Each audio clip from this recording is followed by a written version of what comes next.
So money doesn't bring you happiness. It's never made me happy. I don't measure happy. What do you measure? I measure accomplishments, I measure targets, I measure, who I'm helping, things that I can actually physically measure. The reality is most of us don't dream big. You got the mindset, are you looking? Are you paying attention? You can do it, bro. You got to give something up. It's not you have to add something, you always have to give something up. Really?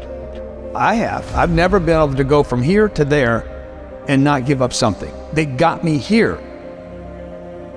If you're going to go from zero to a millionaire, when you get to a millionaire, if you want to go to the next level, you want to go to 10 million, you will have to give up the millionaire life.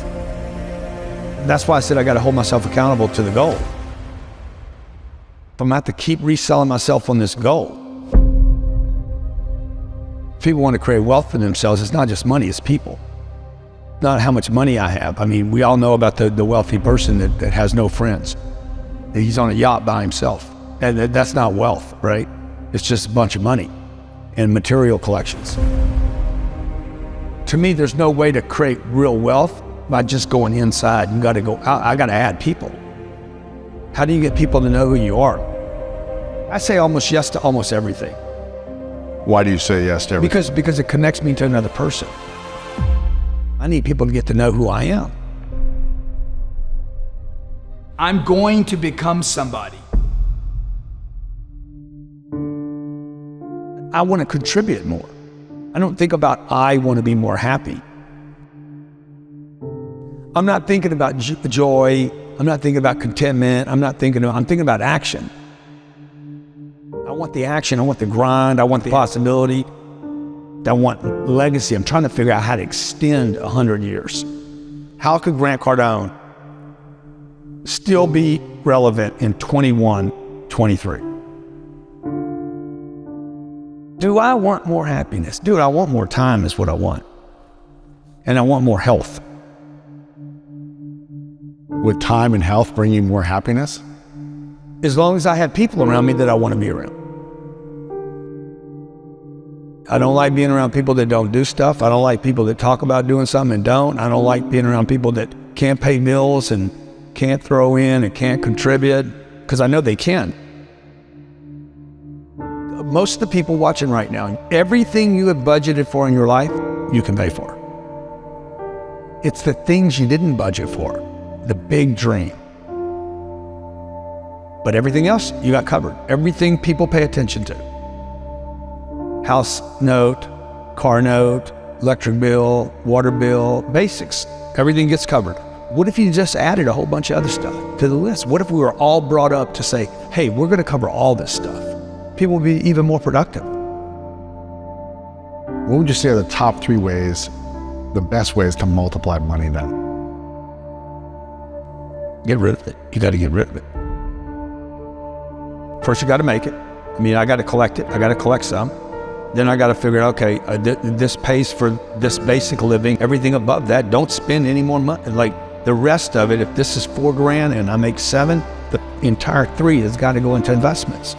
Every month. Every single month. At some point, you got to quit being a saver and got to start being an investor. This is what we should have been taught in school, man. This is what we should have been taught as kids. Like, how do I do money? You do it with time. Okay, you don't do it with a job. You're not going to get $823,000 a year at a job. There's no job that's going to hire you and pay you $823 without you having to go back to college and spend time and invest money. It just doesn't work like that. What do you think people in the middle class are doing that they should shift in their mindset in order to start getting out of that? Well, you don't borrow money to go to college. Why would you trade 5 or 6 or 7 years of the income? Time is money. So I wouldn't go to college. I would never buy a home. I would never put debt on a home. If I bought a home, I wouldn't put debt on it. And these are nevers for me on the come up. On the come up, yeah. On the come up. Once you have the cash. Dude, once you're wealthy and you want to go buy homes and buy yachts and stuff, go do whatever you want to do. But on the come up, you would never spend your income. You would never spend primary income on improving the quality of your life. You would only invest And that's what I'm trying to teach my kids. Like Sabrina's, I let her pay all the bills. I've been doing this since she was probably 6. You pay the bill.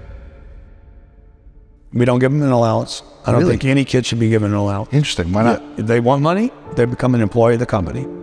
They work for the company. We give them a series of things to do. We pay them once a year. Okay, we give them a big check at the beginning of the year. That money goes into Cardone Capital. Wow. And they live off the distributions. Come on. Sometimes they'll get a bonus for doing extra stuff. But they don't get the money. They never get the money. It's invested, and they get that the money is distribution. invested, they get the distributions. They will create wealth over the next 10 years. But it'll be their own wealth. It's not something I gave them. If you could only teach your kids 3 lessons about money, Yeah. what would those lessons be? People. Number one, meet people. No one's a stranger. The money's a people game. 2, once you get it, don't lose it. And number 3, invest in things where you can never lose your capital.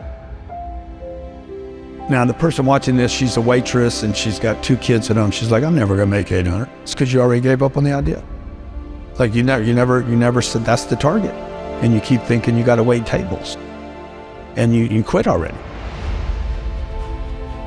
How many people are in debt in America? 40% of people that make $1 million a year still are living paycheck to paycheck. 40%? 40%. But that's not because of inflation. That's because they spent money they shouldn't have spent. They thought they were entitled to because they're millionaires. They live above their means. They live above their investments, not their means. How can we shift the relationship to money that we have so we can have a better experience emotionally and spiritually about money? Anything you're hiding, you're going to have problems with. The secret keeps you sick. First thing I look at every day is my money. I have a great relationship with my money. I'm not just gonna think about it. I'm gonna be somebody today. I'm gonna grow into who I should be. What I've done already is impossible. From where you came from and all these From things. where I yeah. came from, I should be dead. I should have been dead at 25 years old. Or in jail. Messed up forever. Instead I became this guy. And I mean, I'm grateful. And I don't know that I had any breaks. I know when people say, oh, you had luck, I'm like, You grinded, right? I've been grinding. And I'm proud of the grind. But I wanted to turn into something more than money. I'm going to feel good about a lot of places I go to and a lot of people I meet. Because I made more contributions than I didn't. I gave more than I took.